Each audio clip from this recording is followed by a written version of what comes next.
प्रिय छात्रों, YouTube channel सिद्धि में आपका बहुत बहुत स्वागत है। आज जो आपके लिए लेके आया हूँ वो है क्लास 10th का मैथमेटिक्स, और हम लोगों का नया टॉपिक, हम लोग ने ट्रिग्नोमेट्री ख़त्म कर ली है, तो आज जो हमारा नया टॉपिक है वो त्रिकोणमिति से ही रिलेटेड है। त्रिकोणमिति के कुछ अनुप्रयोग, यही हम लोगों को आज पढ़ना है प्यारे बच्चों। आपका एक्सरसाइज 9 है, तो इसको जानने से पहले आपको कुछ डिफिनेशंस जानने होंगे। दो चीज़ इसमें हैं जो आपको बेहतरीन ढंग से समझने होंगे। उसके बाद ऊंचाई दूरी, इसका मेन ये क्या है, त्रिकोणमिति के कुछ अनुप्रयोग ये है height and distance. Height and distance यानी ऊंचाई एवं दूरी, ऊंचाई एवं दूरी। और ये डेड श्योर है कि इसमें से एक क्वेश्चन जो है 2 मार्क्स का पूछा जाता है, जो बहुत सिंपल होता है। लेकिन एक क्वेश्चन बड़े नंबर में 4 में भी पूछ सकते हैं, इवन 8 नंबर का भी पूछा सकता है अगर वो क्वेश्चन थोड़ा क्रिटिकल हुआ तो इस लिहाज से काफ़ी इम्पोर्टेंट चैप्टर है। तो इसमें हम लोग थोड़ी बहुत, इसको लगाने के पहले जो हमको थोड़ा बहुत जानकारी लेना है, यानी वो क्या है, वो है उन्नयन कोण और अवनमन कोण। इन दोनों के बारे में हमको पूर्व जानकारी लेना आवश्यक है। तो देखिए, पहले उन्नयन कोण क्या है, एंगल ऑफ एलिवेशन। तो देखिए,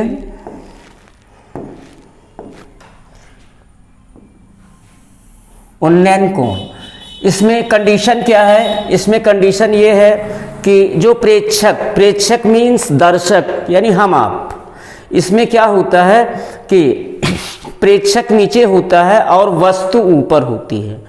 प्रेक्षक नीचे होता है और वस्तु ऊपर होती है। जैसे देखिए, यहाँ हो गया ऑब्जर्वर यानी प्रेक्षक P,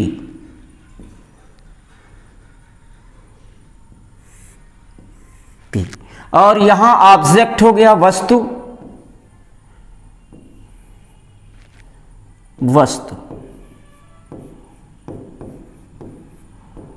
और यहां प्रेक्षक यानी कि दर्शक है।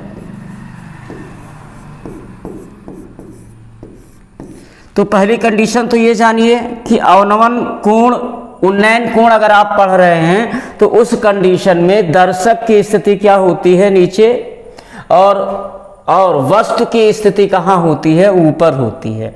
अब देखिए, अब कैसे उन्नयन कोण बनता है। तो इस अवस्था में आपने क्या जाना कि दर्शक नीचे और वस्तु ऊपर होती है, और तब दर्शक की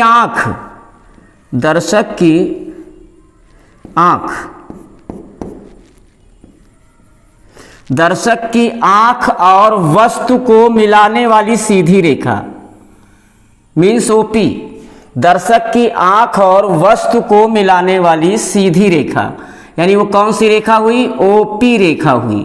तो देखिए प्यारे बच्चों,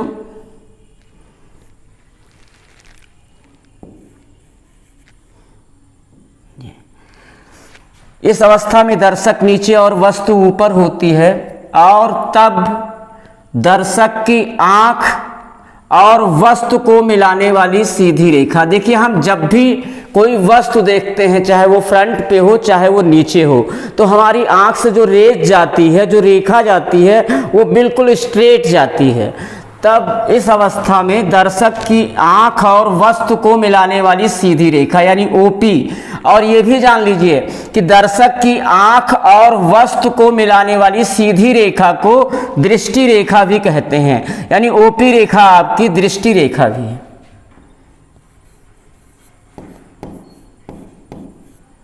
दृष्टि रेखा।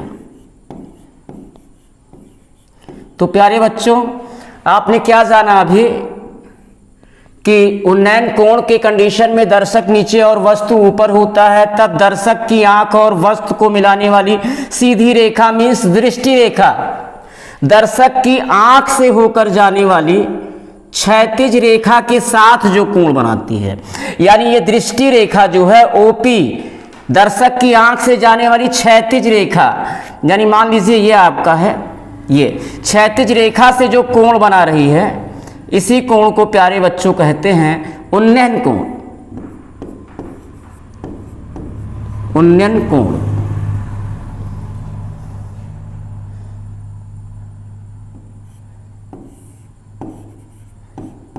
तो ये उन्नयन कोण का डिफिनीशन है।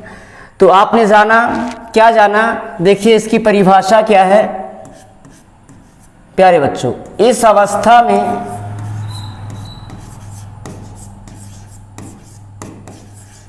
अवस्था में दर्शक नीचे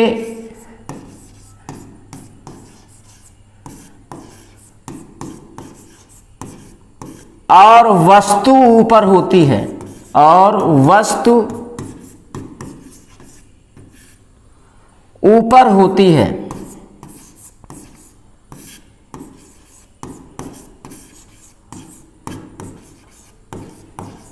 तब दर्शक की आंख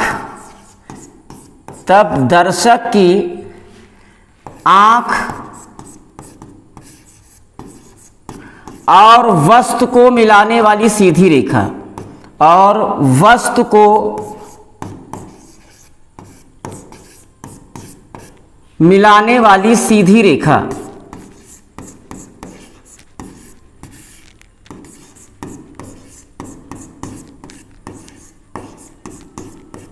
सीधी रेखा को आपने क्या जाना, ये दृष्टि रेखा है। सीधी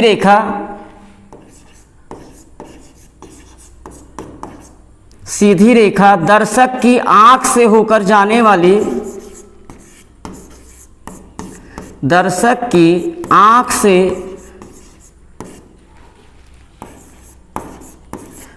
से होकर जाने वाली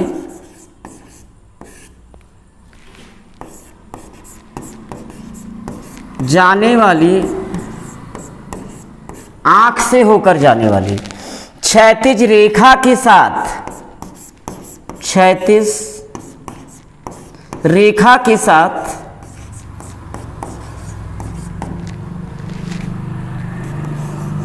साथ जो कोण बनाती है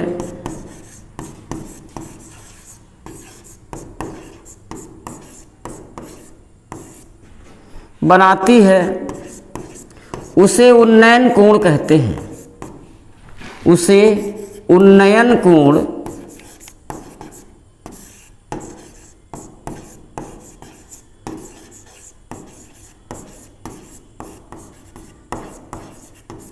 बहुत ही सिंपल है। आपको यही जानना है कि दृष्टि रेखा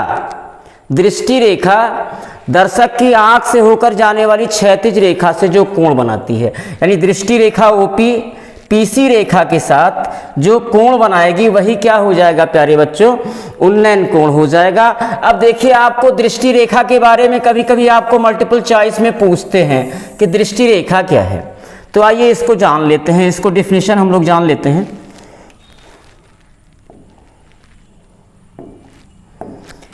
दृष्टि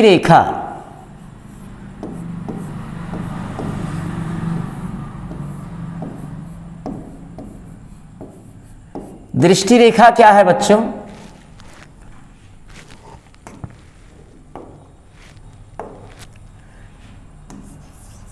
दर्शक की आंख और वस्तु को मिलाने वाली सीधी रेखा को, आंख और वस्तु को मिलाने वाली सीधी रेखा को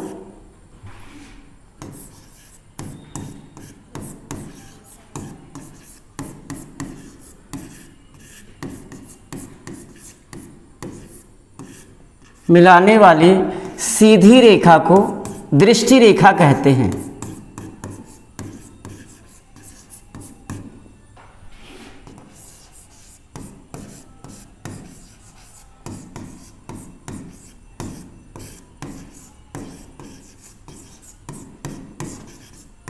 तो दो डिफिनेशन आपने जाना, और ये वाला प्यारे बच्चों इंपॉर्टेंट इसलिए है, उन्नयन कोण तो आपको क्वेश्चन में बार बार मिलता रहेगा, ये ऑप्शन में पूछा जा सकता है, पिछली बार पूछा भी गया था ये। तो आगे अब देखिए नेक्स्ट क्या हमको जानना है, अवनमन कोण यानी एंगल ऑफ डिप्रेशन, इसके बारे में नॉलेज लेना है। अब यहाँ क्या है, यहाँ कंडीशन चेंज होगा, यहाँ क्या होगा, दर्शक ऊपर हो जाएगा। प्यारे बच्चों यहाँ क्या होगा, दर्शक ऊपर होगा, यहाँ दर्शक हो गया यानी हम और आप, ये दर्शक यानी प्रेक्षक पी कर देते हैं, और वस्तु नीचे होती है तो ऑब्जेक्ट ओ हो गया यानी वस्तु।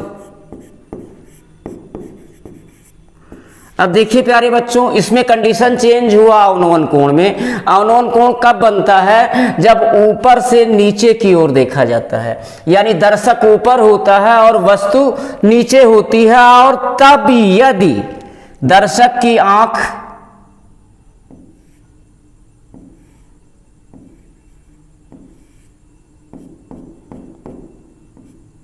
तब दर्शक की आंख और वस्तु को मिलाने वाली सीधी रेखा यानी ओपी, ओपी रेखा दर्शक की आंख से होकर जाने वाली क्षैतिज रेखा के साथ जो कोण बनाती है। तो दर्शक की आंख और वस्तु को मिलाने वाली सीधी रेखा को क्या कहते हैं, अभी आपने जाना दृष्टि रेखा। दृष्टि रेखा जो है दर्शक की आंख से होकर जाने वाली क्षैतिज रेखा से जो कोण बनाती है, उस कोण को अवनमन कोण कहते हैं प्यारे बच्चों।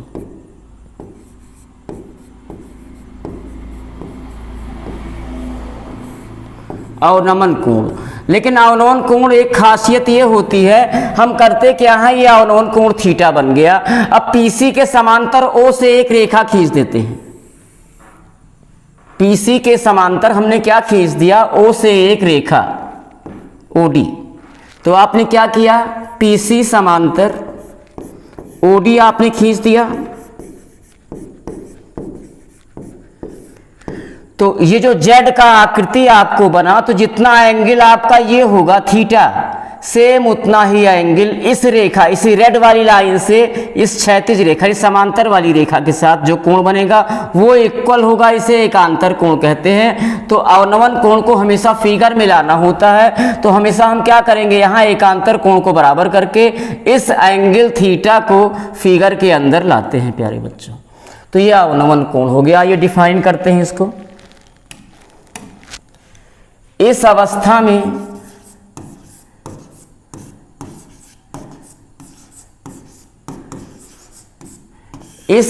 में प्यारे बच्चों क्या होता है, दर्शक ऊपर, कंडीशन चेंज हो गया, मीन्स आप छत पे हो गए और कोई वस्तु आप देख रहे हैं।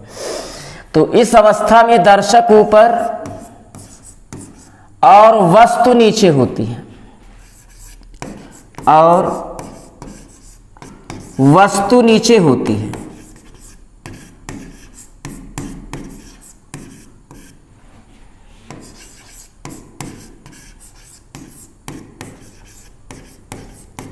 और तब यदि, और तब दर्शक की आंख और वस्तु को मिलाने वाली सीधी रेखा यानी दृष्टि रेखा, दर्शक की आंख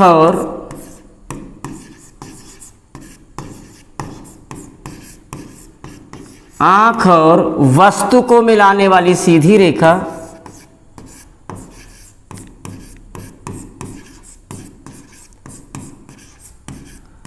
मिलाने वाली सीधी रेखा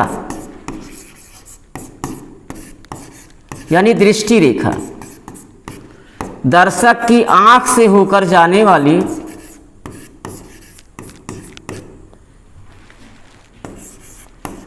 दर्शक की आंख से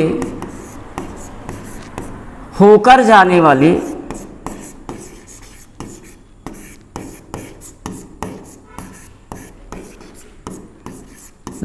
वाली क्षैतिज रेखा से जो कोण बनाती है,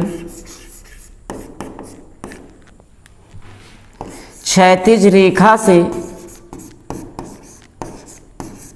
जो कोण बनाती है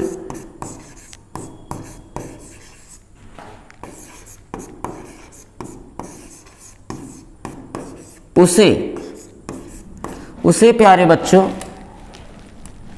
अवनमन कोण कहते हैं।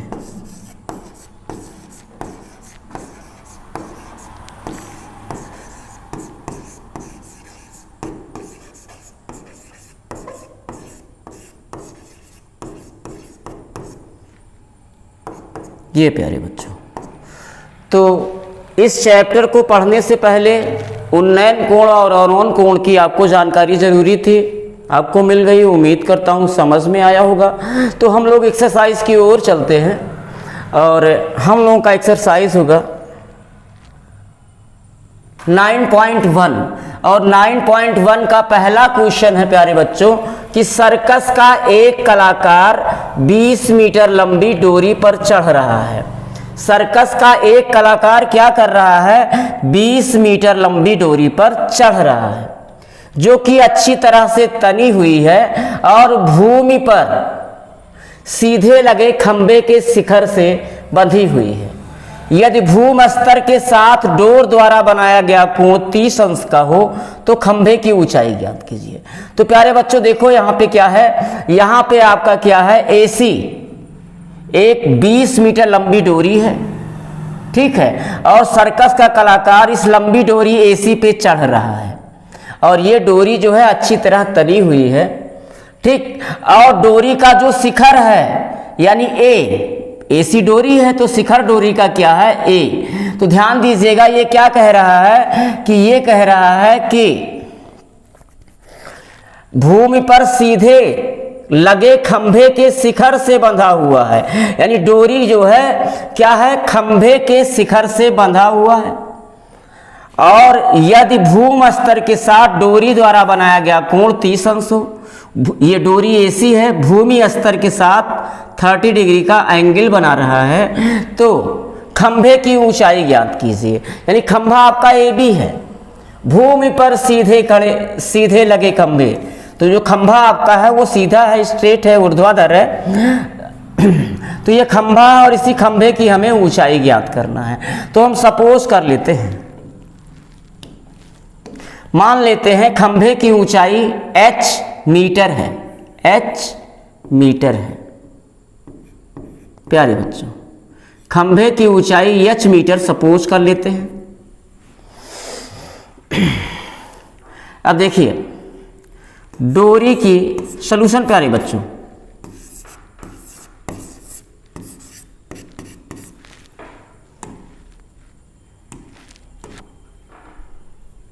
हाँ प्यारे बच्चों, डोरी की लंबाई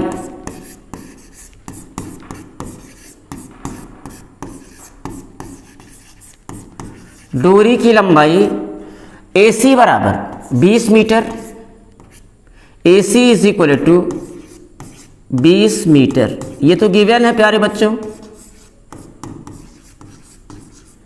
और मान लेते हैं, माना खंभे की ऊंचाई,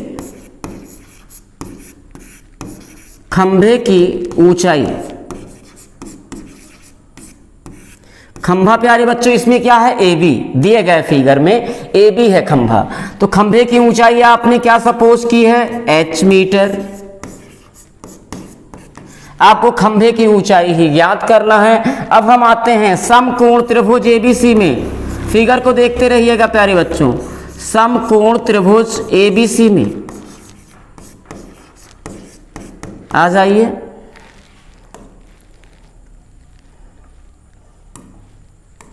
हाँ प्यारे बच्चों, अब देखिए न्यून कोण थीटा है, तो समकोण त्रिभुज में न्यून कोण के सामने वाली भुजा ये लंब हुई, 90 अंश के सामने वाली कर्ण हुई, BC आधार हो गई।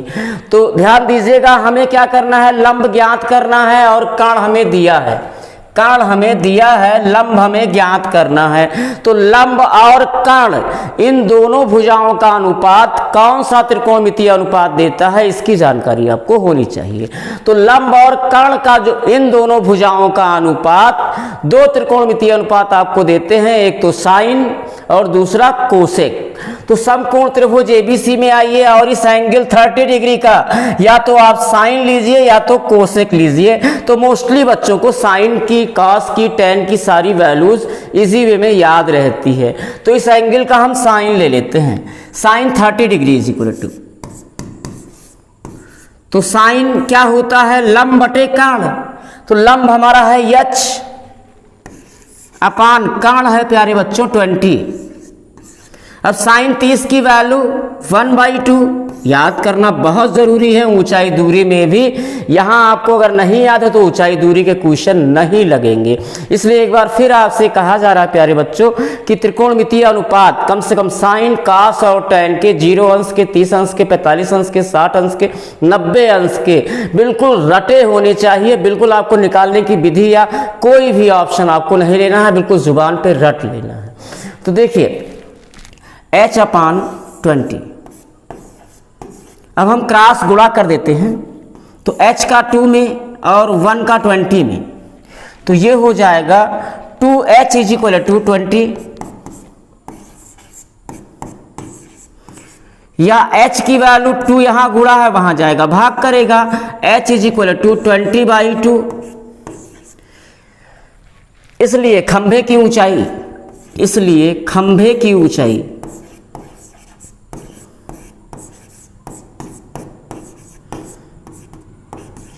खंभे की ऊंचाई हो गई प्यारे बच्चों h बराबर 20 में 2 से भाग करेंगे तो 10 आ जाएगा, 10 मीटर।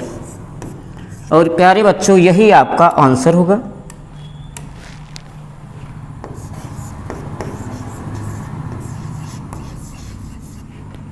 अगला क्वेश्चन नंबर 2, आंधी आने के कारण एक पेड़ टूट जाता है। आंधी आने के कारण एक पेड़ टूट जाता है और टूटा हुआ भाग इस तरह मुड़ जाता है, यानी कि पेड़ से अलग नहीं हुआ है। आंधी आने से एक पेड़ टूटता है और टूटा हुआ भाग इस प्रकार मुड़ जाता है कि पेड़ का शिखर जमीन को छूने लगता है और जमीन इसके साथ यानी कि भूमि के साथ 30 अंश का कोण बनाता है। अब पेड़ के पाद बिंदु की दूरी, पेड़ के पाद बिंदु की दूरी जहां पेड़ का शिखर जमीन को छूता है 8 मीटर है। तो पाद बिंदु का मतलब कि पेड़ के आधार से 8 मीटर है। तो पेड़ की हमें ऊंचाई ज्ञात करना है प्यारे बच्चों। अब देखिए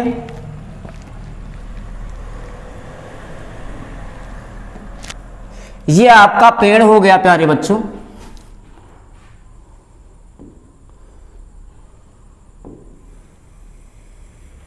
ये पेड़ हो गया, ये पेड़ का शिखर हो गया, पेड़ PQ हो गया। अब मान लीजिए ये जो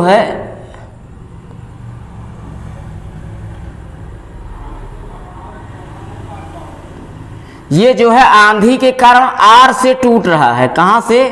R से ये टूट रहा है और टूटा हुआ भाग मीन्स QR भाग ये भूमि को छूने लगता है। किसको छूने लगता है? भूमि को। तो यही Q तो आके यहां टच करेगा प्यारे बच्चों, तो इसको हम Q ही कर देते हैं। अब ये भूमि के साथ कितने अंश का एंगल ड्रा करता है? 30 अंश का एंगल ड्रा करता है। ये प्यारे बच्चों क्यों लिखा हुआ है? क्यों? क्योंकि QR ही ऐसे आके यहां चला आया है। अब देखिए ये भूमि स्तर के साथ कितने अंश का कोण बनाता है? जो पेड़ का शिखर है 30 अंश का। It's given. अब आपको क्या निकालना है? हाँ, ये भी दिया है कि पेड़ के पाद बिंदु की दूरी, पेड़ के पाद बिंदु यानी P की दूरी, पेड़ के आधार की दूरी जहां पेड़ का शिखर जमीन को छूता है, यानी कि कहां से? Q से। पेड़ का शिखर जमीन को कहां छू रहा है? Q पे। तो Q से पेड़ के पाद बिंदु की दूरी यानी पेड़ के आधार की दूरी आपको दिया है 8 मीटर। ये प्यारे बच्चों ये 8 मीटर दिया है, यानी कि PQ तो आपको क्या निकालना है, आपको निकालना है पेड़ की ऊंचाई। तो मान लीजिए कि P R is equal to H1 है और क्यू आर ये H2 है।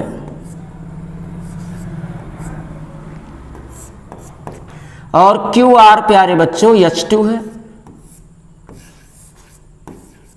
मीटर, ये भी मीटर। तो चूंकि क्यू आर ही तो टूट के ये मुड़ के यहां आया है, तो ये भी तो H2 हुआ, H2 मीटर। तो पूरे पेड़ की ऊंचाई क्या हो जाएगी, PQ। PQ प्यारे बच्चों क्या हो जाएगा, ध्यान दीजिएगा, ये PR आपका H1 है, QR आपका H2 है, तो पूरा पेड़ PQ की ऊंचाई कितनी हो जाएगी, H1 और H2 को जोड़ दिया जाएगा प्यारे बच्चों, यानी ये हो जाएगा H1 प्लस H2।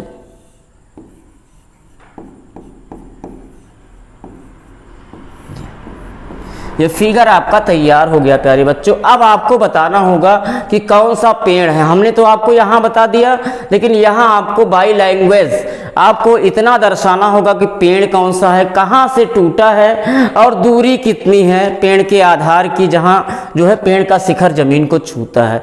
इतनी चीज़ें आपको फिगर में जो है वो चीज़ आपको यहाँ शो करनी होती है। तो सबसे पहले देखिए,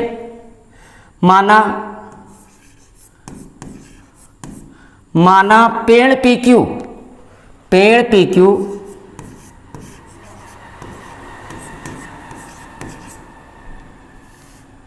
पेड़ PQ आंधी के कारण, आंधी के कारण बिंदु R से, कहां से, बिंदु R से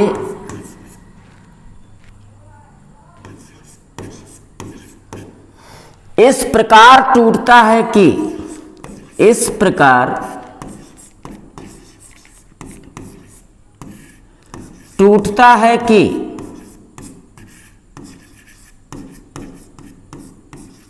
किस प्रकार टूटता है, इस प्रकार टूटता है कि PR बराबर H1 मीटर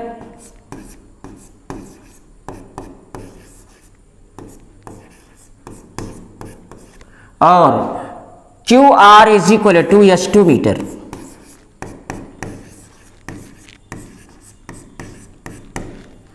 इसलिए पेड़ की ऊंचाई जो कि हमें ज्ञात करनी है, पेड़ की ऊंचाई PQ बराबर, पूरा PQ क्या हो जाएगा, ये H1 है इतना पोर्शन और QR H2 है, तो पूरा PQ कितना हो जाएगा, PR प्लस QR, यानी H1 प्लस H2 प्यारे बच्चों।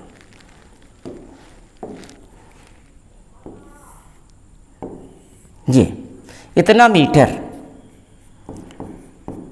अब देखिए बच्चों, पेड़ की ऊंचाई कितना हो गया, H1 प्लस H2 मीटर। और आपको ये चीज दिया है, क्या दिया है प्यारे बच्चों, आपको PQ दिया है, आपको PQ दिया है 8 metre. PQ is equal to, oh यहां नाम चेंज करना होगा प्यारे बच्चों, यहां नाम चेंज कर देते हैं।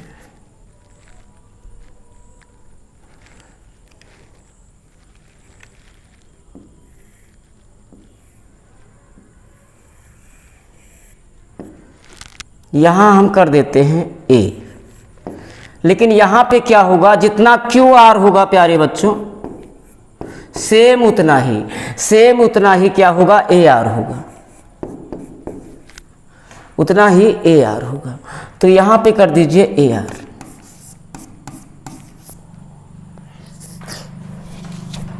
जितना QR होगा उतना ही AR होगा, क्योंकि यही चीज आके यहाँ टूट के छुप गया है। अब देखिए प्यारे बच्चों, हम H1 और H2 की वैल्यू को निकालते हैं और जोड़ देते हैं, तो पेड़ की ऊंचाई PQ निकल आएगी। अब देखिए एक चीज और आपको दिया है, AP बराबर 8 metre, AP is equal to 8 metre. अब आते हैं समकोण त्रिभुज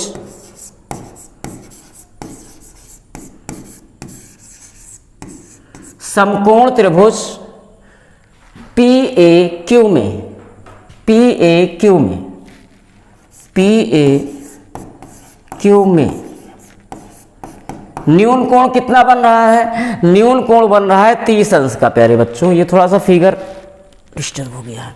हाँ, कितना है? 30 अंश का उन्नयन 30 अंश का कोण बन रहा है। तो इस कोण का आप पहले tan ले लीजिए। tan 30 अंश बराबर लंब बटे आधार। तो न्यून कोण के सामने वाली भुजा ये लंब हुई और ये आधार हो गया, यानी h1/8। अब tan 30 की value 1/√3 is equal to h1/8। Cross गुणा कर देते हैं, इसका यहाँ इसका यहाँ, तो ये हो जाएगा √3h1 इज इक्वल टू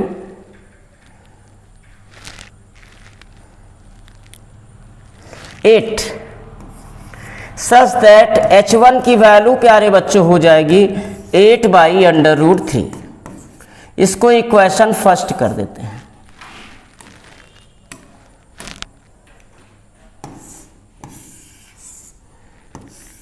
अब हम फिर आ जाते हैं। अब हम फिर उसी त्रिभुज में पुनः उसी त्रिभुज में आते हुए हम क्या करते हैं, इस बार हम कर्ण को निकालेंगे। तो इस कोण का साइन ले लेंगे। तो साइन साइन नहीं cos ले लेते हैं, क्योंकि आधार हमें पता है।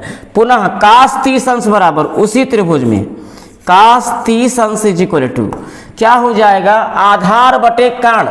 आधार आपका क्या है? 8 और कर्ण क्या है? h2।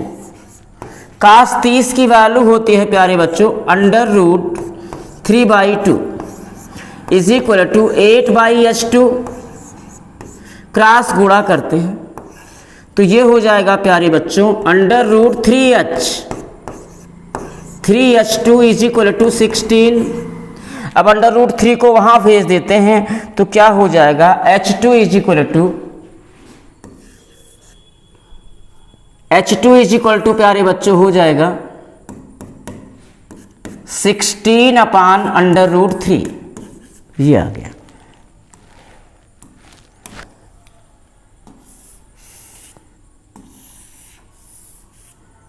इसको सेकेंड कर देते हैं। अब देखिए, अब पेड़ की ऊंचाई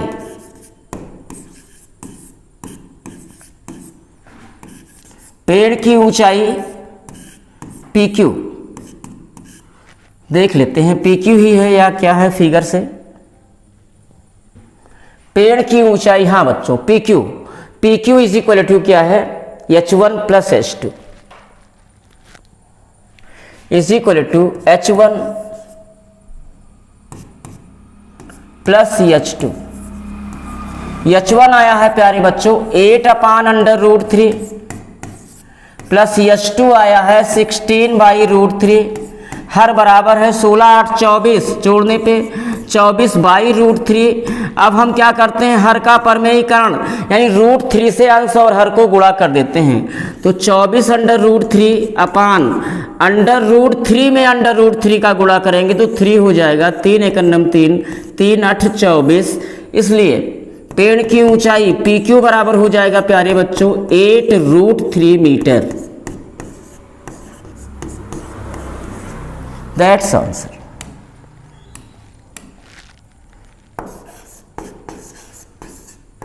आइए नेक्स्ट क्वेश्चन। तीसरा, एक ठेकेदार बच्चों को खेलने के लिए एक पार्क में 2 फिसलन पट्टी लगाना चाहती है।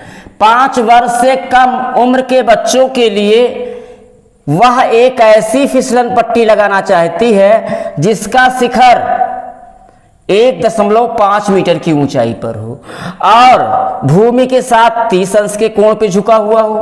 आगे बढ़ते हैं। जबकि इससे अधिक उम्र के बच्चों के लिए, यानी 5 साल से अधिक उम्र के बच्चों के लिए वह 3 मीटर ऊंचाई वह 3 मीटर ऊंचाई पर एक अधिक ढाल वाली फिसलन पट्टी लगाना चाहती है जो कि भूमि के साथ 60 अंश का कोण बनाती है। प्रत्येक स्थिति में फिसलन पट्टी की लंबाई क्या है। तो आइए पहली कंडीशन क्या है प्यारे बच्चों, सॉल्यूशन इसका। अब देखिए पहला है 5 वर्ष से कम उम्र के बच्चों के लिए।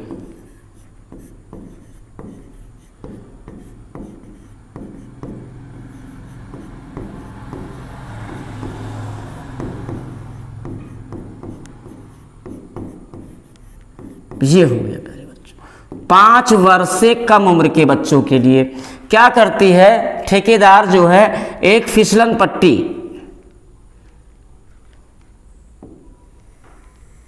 ये है, और ये फिसलन पट्टी जो है वो जो है कितनी ऊंचाई पर है, वो 1.5 मीटर ऊंचाई पर है।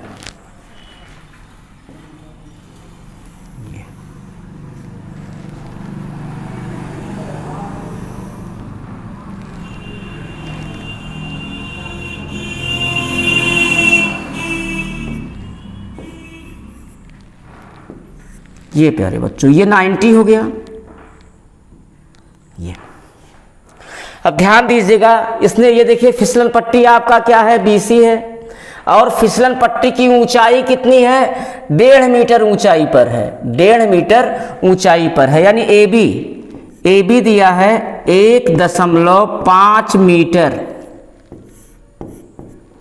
ठीक प्यारे बच्चों, अब देखिए आपको फिसलन पट्टी की लंबाई दोनों ही कंडीशन में, प्रत्येक स्थिति में फिसलन पट्टी की लंबाई क्या है। तो यहाँ BC की लंबाई, फिसलन पट्टी BC की लंबाई x मीटर कर देते हैं। आइए क्वेश्चन लगाते हैं कि 5 साल से कम उम्र के बच्चों के लिए फिसलन पट्टी की लंबाई कितनी है। तो देखिए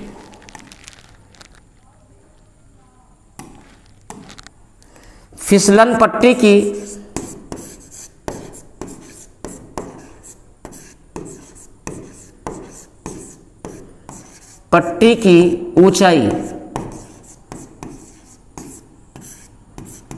ऊंचाई AB बराबर 1.5 मीटर, और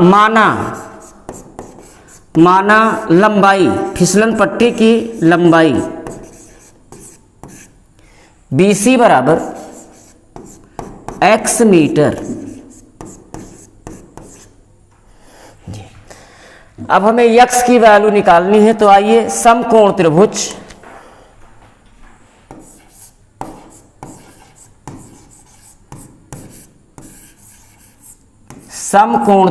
ABC में हमें फिसलन पट्टी की लंबाई निकालनी है, यानी x मीन्स हमें कोण निकालना है, और ये कोण भी दिया है प्यारे बच्चों, ये कितने अंश के कोण पे झुका हो 5 साल से कम उम्र के बच्चों के लिए, ये झुका हो 30 अंश के कोण पर। तो ये 30 अंश है प्यारे बच्चों। तो हम आते हैं समकोण त्रिभुज ABC में, और इस कोण का हम क्या ले वो आपको सोचना होगा। तो न्यून कोण के सामने वाली भुजा ये लंब है, और जो हमें ज्ञात करनी है वो कौन सी भुजा है, कर्ण है। तो लंब और कर्ण इन दो भुजाओं का अनुपात साइन या कोसेक देता है। तो हम साइन 30 इज इक्वल टू हो जाएगा प्यारे बच्चों लंब बटे कर्ण 1.5 बटे कर्ण है प्यारे बच्चों x। साइन 30 की वैल्यू 1/2 इज इक्वल टू 1.5 बटे x, क्रॉस गुणा करते हैं तो x का 1 में गुणा होगा, x is equal to 2 into 1.5, यानी x की वैल्यू आ जाएगी 3.0। इसलिए x बराबर हो जाएगा 15 गुना 30, एक अंक के बाद दशमलव लग जाएगा, x बराबर 3 मीटर। यानी 5 साल से कम उम्र के बच्चों के लिए जो फिसलन पट्टी की लंबाई है यानी BC की वो 3 मीटर है। अब देखिए प्यारे बच्चों,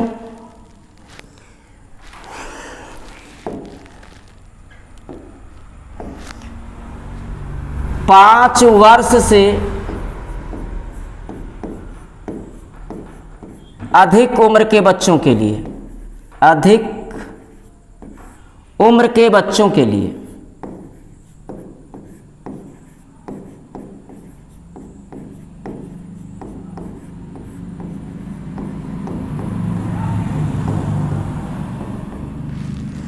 हाँ, वो कैसी फिसलन पट्टी लगाना चाहता है, ध्यान दीजिएगा। ये फिसल पट्टी हो गई प्यारे बच्चों। वो कैसा हो, अब उसकी ऊंचाई यहां 3 मीटर हो और ये भूमि के साथ इस बार 30 अंश का नहीं 60 अंश का कोण बनाता हो।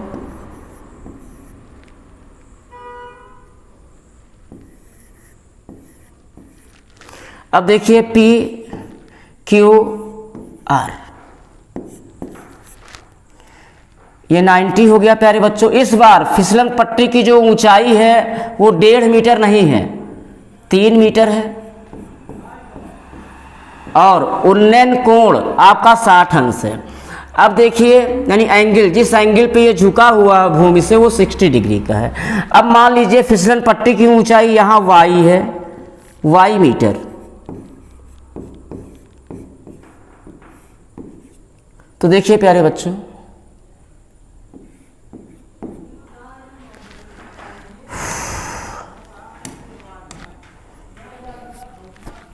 फिसलन पट्टी की ऊंचाई, फिसलन पट्टी की ऊंचाई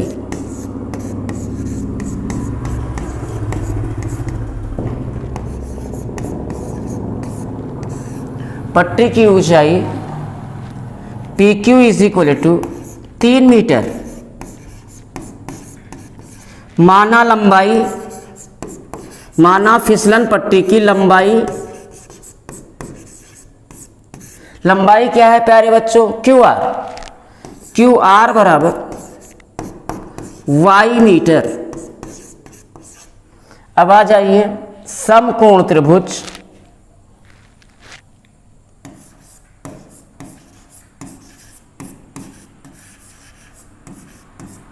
PQR में। फिर देखिए समकोण त्रिभुज में ली गई न्यून कोण के सामने वाली भुजा लंब और 90 अंश के सामने वाली भुजा कर्ण, कर्ण ज्ञात करना है, लंब हमें ज्ञात है, तो लंब और कर्ण का रिलेशन साइन। तो इस एंगल का साइन लेते हैं, साइन 60 बराबर लंब बटे कर्ण, लंब हमारा 3 है, कर्ण हमारा y है। अब देखिए प्यारे बच्चों साइन 60 की value √3/2 is equal to 3/y, cross multiply करते हैं, √3y इज इक्वल टू 6 या y इज इक्वल टू √3 यहाँ मल्टीप्लाई है वहाँ डिवाइड करेगा 6/√3। अब हम क्या करते हैं, परमेयीकरण, अंश और हर में √3 का मल्टीप्लाई करते हैं, तो y इज इक्वल टू हो जाएगा 6/√3 अपान हर में √3 का गुणा करेंगे तो वो होगा √3 इंटू √3 जो कि हो जाएगा 3, यानी ये हो गया 3, 3 एकन्नम 3, 3 दूनी 6, यानी इस बार फिसलन पट्टी की लंबाई कितनी है, y is equal to 2√3 metre. That's answer. Next,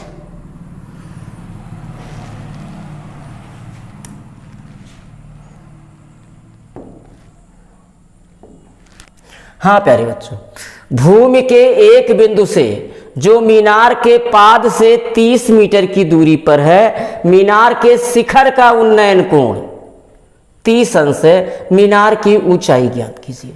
ध्यान दीजिएगा, ये मीनार हो गया आपका PQ।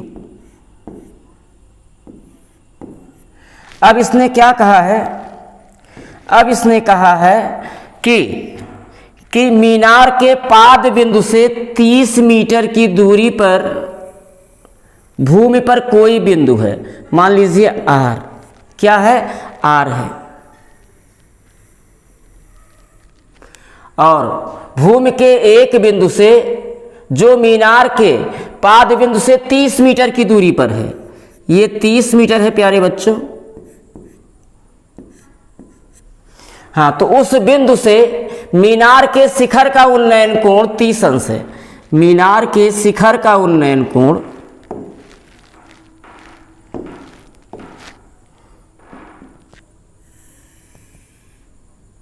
मीनार के शिखर का उन्नयन कोण प्यारे बच्चों कितना है? 30 अंश है।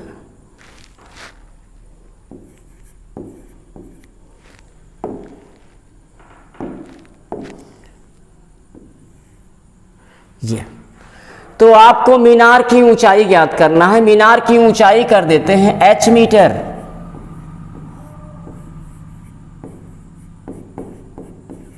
आइए इसको सॉल्व करते हैं। अब देखिए, माना मीनार की ऊंचाई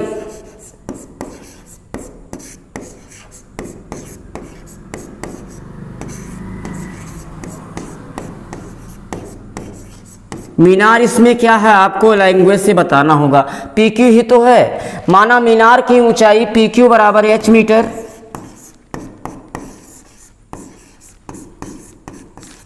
और आपको आरपी दिया है। RP is equal to 30 metre given.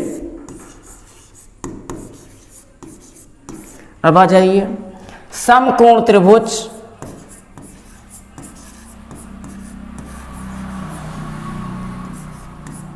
P Q R में आइए क्या लिया जाए, कौन सा त्रिकोणमितीय अनुपात लिया जाए? तो समकोण त्रिभुज में न्यून कोण के सामने वाली भुजा लंब और ये आधार, यानी लंब हमें निकालना है, आधार हमें ज्ञात है। लंब और आधार इन दोनों भुजाओं का रिलेशन प्यारे बच्चों या तो tan या तो काट। tan की वैल्यू ज़्यादा याद रहती है, तो इस एंगल का हम tan लेते हैं। तो tan 30 degree is equal to हो जाएगा प्यारे बच्चों लंब बटे आधार। लंब है h बटे आधार है प्यारे बच्चों 30। अब tan 30 की value 1/√3 is equal to h/30। Cross multiply इसका यहाँ इसका यहाँ, तो √3h इज इक्वल टू 30। अब √3 यहाँ मल्टीप्लाई है, वहाँ डिवाइड करेगा, या h इज इक्वल टू 30/√3। एक बार फिर हम हर का परमेयीकरण करते हैं, मीन्स हर से रूट को गायब करते हैं।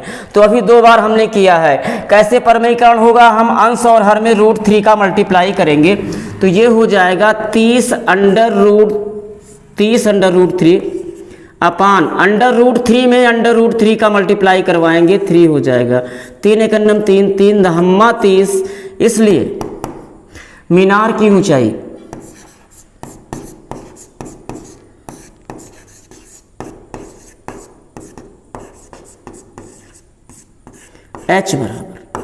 h बराबर 10√3 मीटर, और यही प्यारे बच्चों आंसर हो जाएगा।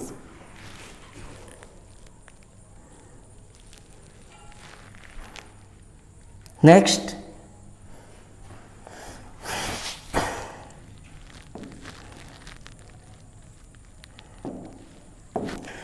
भूमि से 60 मीटर की ऊंचाई पर एक पतंग उड़ रही है। भूमि से 60 मीटर की ऊंचाई पर एक पतंग उड़ रही है। ये पतंग उड़ रही है प्यारे बच्चों।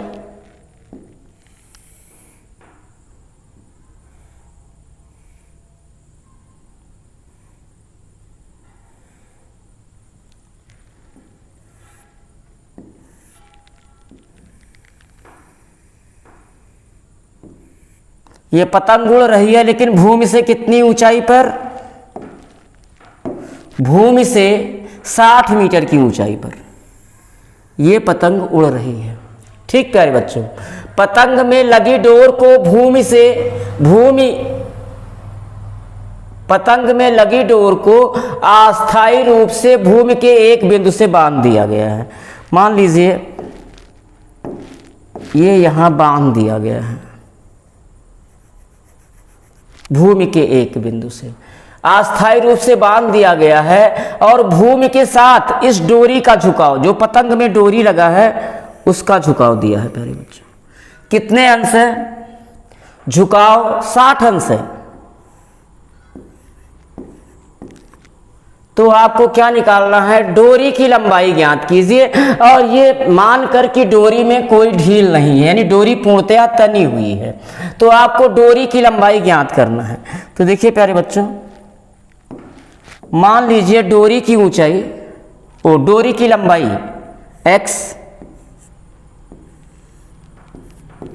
x मीटर,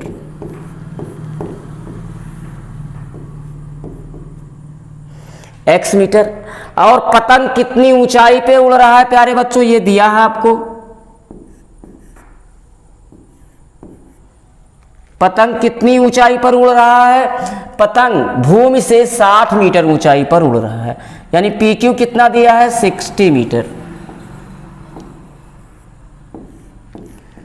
अब प्यारे बच्चों आइए क्वेश्चन को लगाते हैं। तो देखिए, भूमि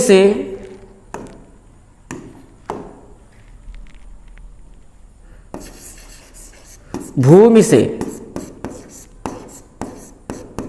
पतंग की ऊंचाई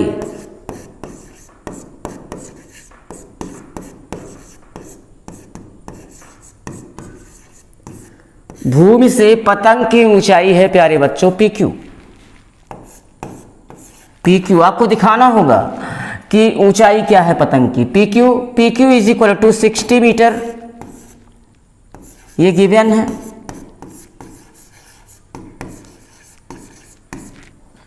अब प्यारे बच्चों देखिए, माना डोरी की लंबाई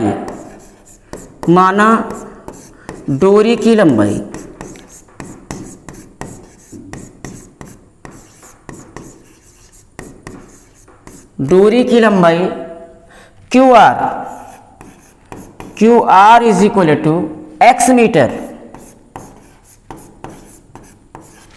अब आ जाइए समकोण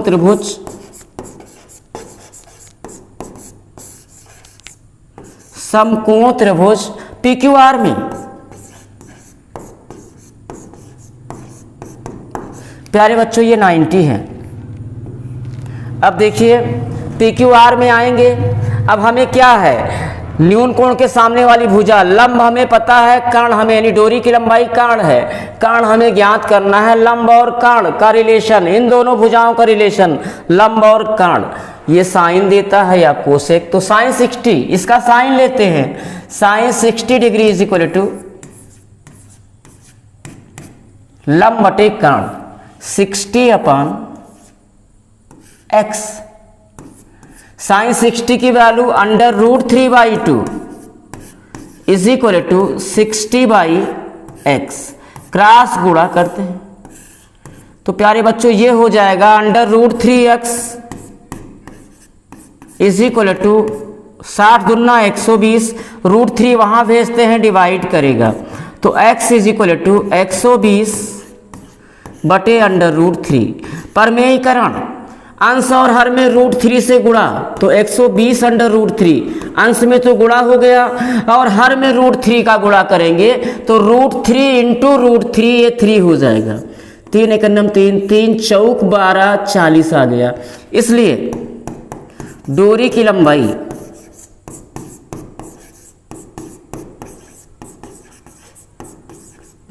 लंबाई x is equal to 40 √3 metre. That's answer correct.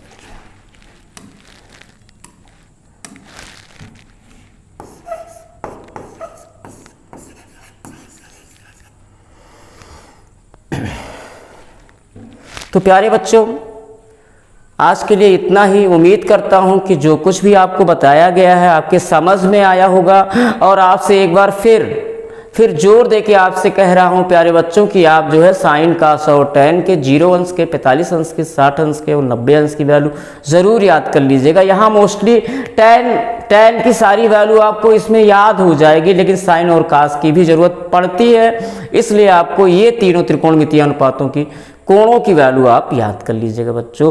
और इस वीडियो इसको लाइक कीजिए, सब्सक्राइब कीजिए, अपने मित्रों में शेयर कीजिए और बेल आइकन को दबाना बिल्कुल ना भूलिए मित्रों, जिससे आपको जो है आगे के वीडियोस यानी आगे के क्वेश्चंस आपको प्रॉपर वे में मिलते रहें। धन्यवाद।